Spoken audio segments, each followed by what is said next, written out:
working here, working behind the scenes, in front of the scenes, helping to build the scene, you name it. Brother Mark Thompson will come forward and introduce our next honorees. You won't, folks. How's everybody doing? Respect and blessings to Congresswoman Barbara Lee. Our two other inductees to the Minister's Hall of Justice are two individuals that I have grown up with a great deal of admiration for. And they both share similarities in this respect in terms of bringing about, or at least attempting, shall we say, to bring about unity amongst our people.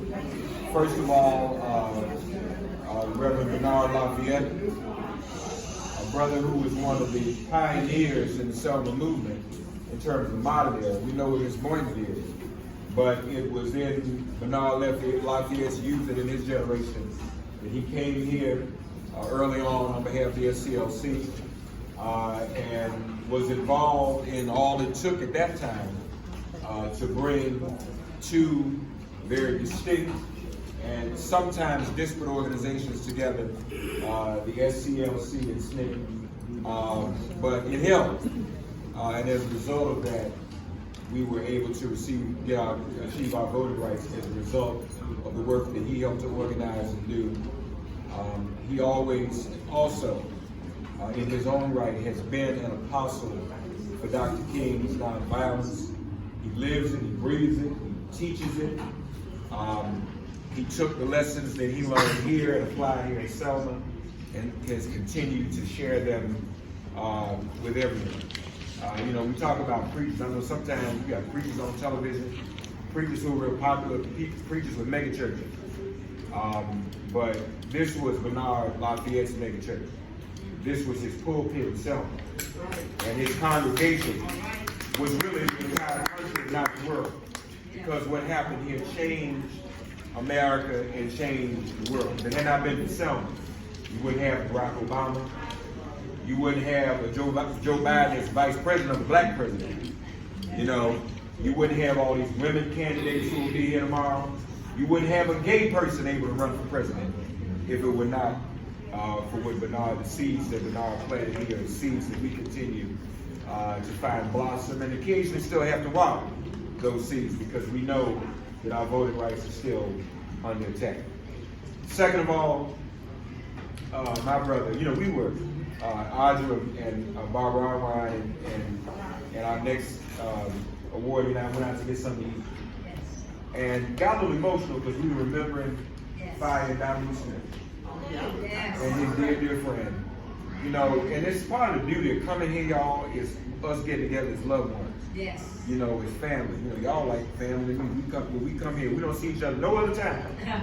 We see one another here in Selma. And Ben has been one of those brothers beloved who's, kind of been the intersection for a lot of our lives. He's been involved in every aspect of black struggle that there is. Having been a political prisoner, he met Dr. King at the age of 14. Having been a political prisoner with the Wilmington 10, having been the United Church of Christ in the Office of Racial Justice, having been a Pan-Africanist, fighting on behalf of liberation of Southern Africa, apartheid South Africa, ending apartheid. But then, having done all that as a political prisoner in jail, Pan-Africanist and nationalist, the oldest, where they say the oldest and boldest, most discussed, most feared, most revered organization, the NAACP, picked him to be its leader. That's right. And it was very controversial at the time because they had not had a Pan-Africanist since Du Bois. And Ben did something very similar to what Bernard did in terms of bringing together disparate organizations, because he convened a summit of every major black organization that we had, and every major black leader that we had. We had, at one time, for the only time in history, had Mrs. King, Dr. Betty Shabazz, and Minister Farrakhan in the same room sitting down at the table together, before peace was even made about those deaths. Many of you know, as Bernard well knows, and was here, Malcolm came to Selma. Everybody came to Selma. And there was discussion about what he and Dr. King would do together when Dr. King got out of jail and Malcolm left Selma. we have always hypothesized that Malcolm's death, just a short 2 weeks later, was precisely because of the escalated fear that he would join Dr. King in the civil rights movement and make it even more powerful. So Malcolm had to go. Ben brought all of those disparate forces together, and then out of that grew the idea and the vision of the Million Man March, which we celebrate now 25 years later. He is now currently, as Bernard continues his work in nonviolent training, wish we could get Bernard to go to every one of these hoods where our youngins are and talk to them about that. We got to figure out a way to do that. That's another app we need. We need Bernard Lafayette nonviolent app on the phone. And that's what these kids look at. We need to get somebody, when these tech nerds, do that for us, Bernard. Ben, by the same token, is the president of the black newspapers. So every black newspaper, all 200, as a trade organization, falls under his leadership, the National Newspaper Publishers Association, blackpressusa.com. And again, these are gentlemen who also learned it in the ministry, theologians, degreed seminarians. So they didn't learn just how to hoop in school. They learned how to organize, build, and teach, and love, and interpret what religion is supposed to be as another tool for liberation, not as an opiate for anybody. So having said that, it is my honor to raise their name for induction into this hallowed ground. Fire and Hank have done so much to build this. Wouldn't be nothing here without them. This would just be a speck in the dirt. And we would know many of the names that have come here, but because of what they've done, we know these names, we have this building, we have to continue to preserve it. Because not only are you preserving the memory of a movement, but a memory of all these individual faces and names that we see in here, that we honor today, these sacred names. And we ought to cherish them while we can. We were talking about how much we cherish Damu. And he's left us, he's joined the ancestors. We want to give people their flowers now while they're here. And so we give those flowers today to Dr. Bernard Lafayette, Dr. Benjamin F. Chavis Jr., the Reverends Most, both of them. Now here a few brief words from 2 honorees, beginning with Dr. Bernard Lafayette. Bernard, if you come forward and share a few words with us, if you would.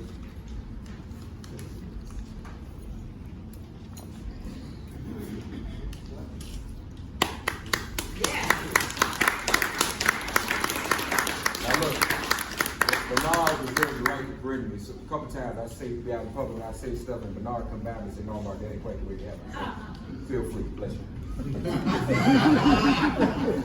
That's not the way it happened.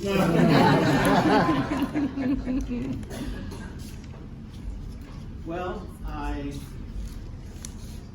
have received many honors, more than I can count. Some I can't remember. But this, I will never forget. When I look to my right, I see our freedom singers. There are those who stuck with it. They continue to sing, continue to keep that tradition. So it won't die. And they won't die. Yes. And then I look here on my left and I see my wife Kate. And I think about the fact that she's been through so much with me. We were involved in the Poor People's Campaign, as I mentioned to people. I looked to my left and I was walking around, and there I found a daycare center named for Coretta Scott King. That wasn't even part of our structure. We had these tents and things all over the place, and so we did have people who would come from many thousands of miles around it, and they were there to go and testify before Congress, to put a face on poverty. That's why they came. Okay? that unless people have a face on poverty, they simply look at statistics. So that's what Martin Luther King had in mind. So we were fulfilling Martin Luther King's dream. Okay? Yeah. And his last comments to me as I walked out of the Lorraine Hotel and to go to Washington, D.C. to do the press conference that Martin Luther King couldn't do, I realized that Martin Luther King took every opportunity to help poor people when he was called upon. He felt that was something to do. And that's why he was in Memphis. They called him. And the reason they called him is because the people who were protesting and marching and the sanitation workers who were on strike, they were weaning. Okay? They were getting tired because nothing was happening. They wanted Martin Luther King to come and give them some inspiration and a boost. So it was in keeping with his Poor People's Campaign. To help the poor as they struggle to try to change their condition. And I saw that daycare center. I didn't even know anything about it.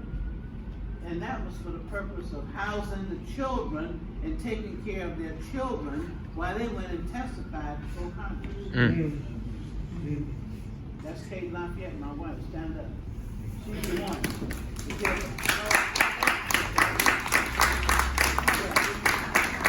Amen.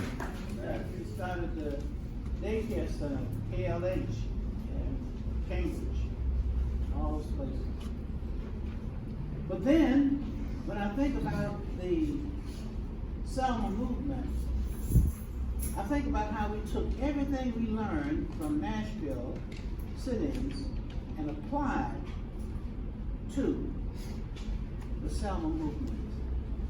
And it was tremendous in terms of how you take lessons and you apply them to, okay, new experience. So I don't have any doubt that change can come. Sir. I don't have time to tell you all the things that we've experienced as a result of Martin Luther King teachings. But I have to tell you this. You're looking at a man who was kidnapped by the FARC in Colombia. Yeah, for real. And I talked my way out of there. You know why? Because we learn from many different sources. And that's the point I just want to make. Draw from many sources, not just one. Yeah, I learned from Malcolm X, Elijah Muhammad. You didn't learn from Elijah Muhammad? That rope-a-dope? Yeah. When people come at you and try to put out, what you do is lean back and bounce until they exhaust themselves. Then you step in. Okay? That's what he did. Last point. Some people don't know this, but you've seen lots of photographs of the Selma March. Now there's one that you remember because it's in the museums, and that is a fellow bearing the American flag. He has a tam on, you know, I'll call it beret, but it was a tam, black tam, backwards. Don't you remember seeing that? Yeah. Huh? And you see those people standing behind him, Martin Luther King, Coretta Scott King, and all of them. They're going into Montgomery. And guess who that fellow was? It's a name you don't ever want to forget. That's Lamar McCoy. That's Lamar McCoy. He's from Chicago, West Side Chicago. Because before Martin Luther King recruited me to come and work full-time for SCLC, I was up in Chicago getting ready for the next movement. Okay? And guess what I was doing? I was training gang members in Chicago, so when they got to be involved and we got our marches going, they wouldn't come and break up the march like they did in Memphis. Yeah. Okay? Train gang members. Crips and the Bloods, we trained those in LA and brought them to Atlanta and sent them back, and they're the ones who were hired to do the rapid transit system in LA. Did y'all know that? Uh-huh. I'm gonna sit down, so this is gonna shock everybody if you standing up leaning against the wall. Lamar McCoy was the head of the Vice Lords in Chicago, and the marshals on a good portion of the Selma March were Vice Lords. All right now. From Chicago. This was boot camp for the Chicago movement. Thank you. All right. Bernard Lafayette. Let's bring forward Dr. Chavis as well. Come on.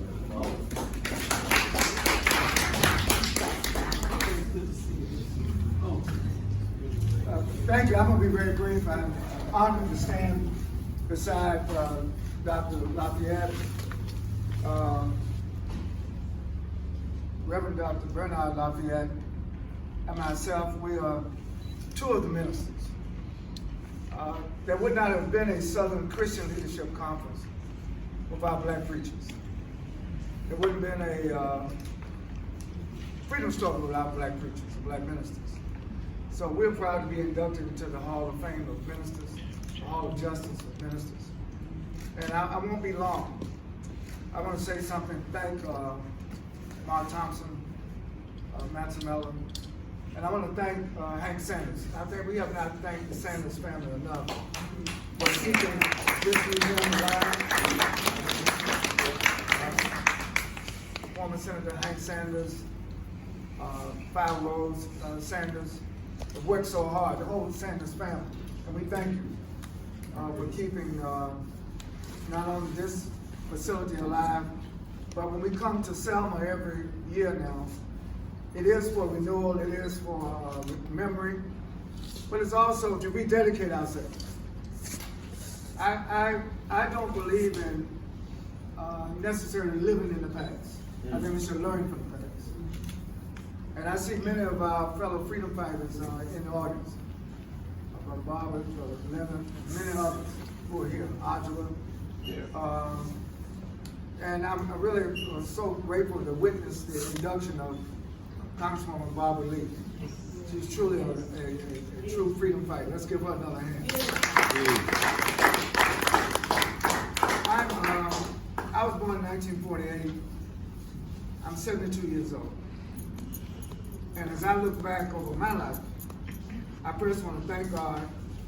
I want to thank my mother and my father for allowing me to join the Civil Rights Movement when I was 12 years old.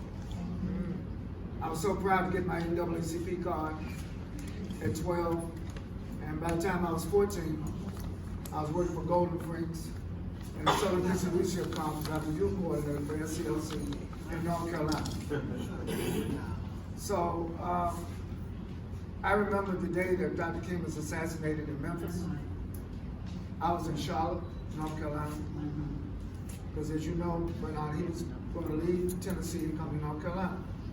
There was another minister, Reverend Reginald Hawkins, who was a Presbyterian minister, who was going to run for governor of North Carolina, a black man, a black minister, who was going to run for governor in 1968. In fact, he did run.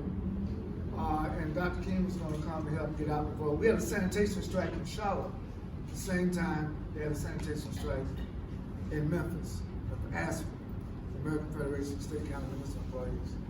I guess what I want to say, particularly for the young people here, I think Frederick Douglass had it right.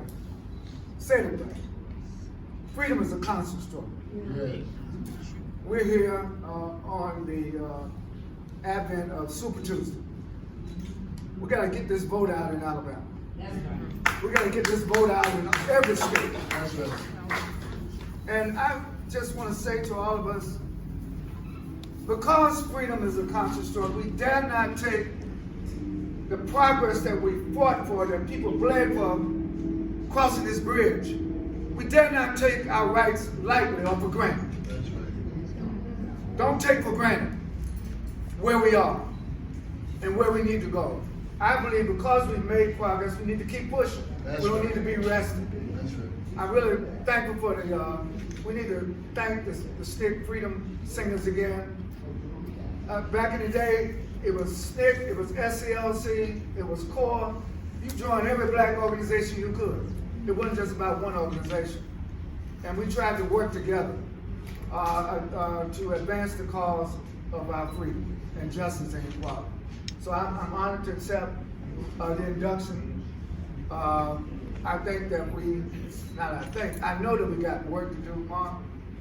I'm concerned there are millions of young people in our community who don't know the history, but that's our fault. That's not our young people's fault. Our young people today are the best group of youth we've been blessed to witness, but they need encouragement.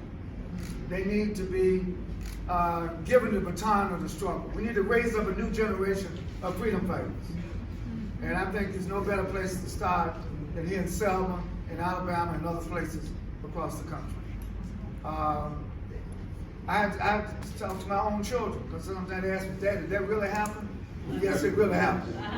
And it will happen again. Mm-hmm. You know, we should make sure the good things happen again, not the bad things happen again. I think there's too much disunity among our people. Mm-hmm. I think we should be careful how we divide ourselves up to Democrats, Republicans, and Independents, and then we miss not treating each other like brothers and sisters. If we can't treat each other like brothers and sisters, we're not going to make no progress. That's right. Amen. We have to be our brother and our sister's keepers. That's right. And we have to look out not just our own children, but every child in our community That's should right. belong to our family. Amen. We have to strengthen the bonds that bind us together, not just in times of difficulty, but in times when we make tremendous strides forward. I'm not going to preach a sermon. I feel like it. I just want to say thank you. God bless you. We got work to do. The best way to celebrate this last day of Black History Month is to make some more history.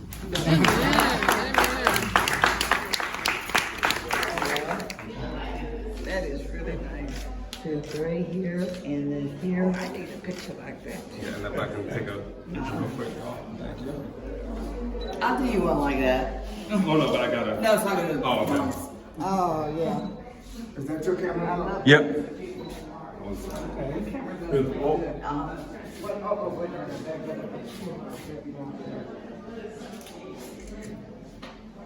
So they're saying, can I have you join them?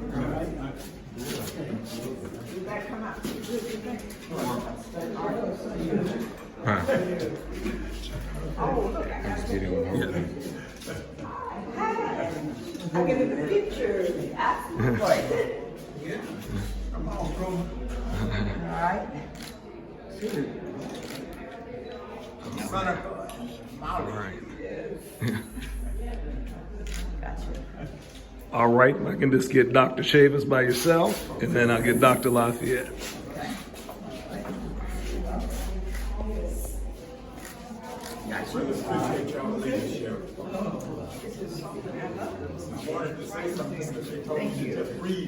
Oh, it's me, didn't they? Okay.